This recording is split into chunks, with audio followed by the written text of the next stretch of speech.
জানো তো, বেশ কিছু দিন ধরে পিকনিক, বিয়েবাড়ি অনেক কিছু গেছে, মানে হাবিজাবি প্রচুর খাওয়া হয়েছে।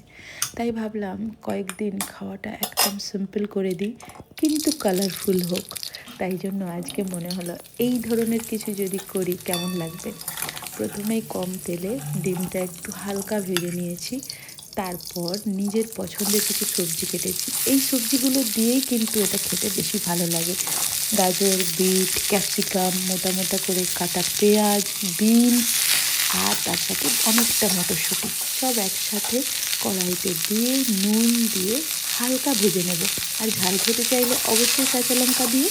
তারপর হালকা যখন কালারটা চেঞ্জ হয়ে যাবে, বেশি কিন্তু ভাজবো না, এটা হালকা ভাজা হবে।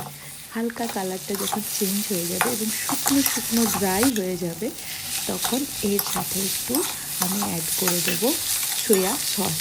ব্যাস, আর আগের যে ডিমটা ভেজে রেখেছিলাম সেটা মিশিয়ে দিলেই কিন্তু রেডি হয়ে যাবে একটা দারুণ মজাদার রেসিপি। এটা দিয়ে রুটি, পরোটা খেতে কিন্তু বিরাট লাগে। আজকে সকালে এটা বানিয়েছিলাম, আর তার সাথে বানিয়েছিলাম বেগুন দিয়ে মুগ ডাল, যেটা আমার খুব প্রিয়। আর এর সাথে নিলাম দুটো রুটি। ব্যাস, খেতে কিন্তু বেশ ভালো হয়েছিল।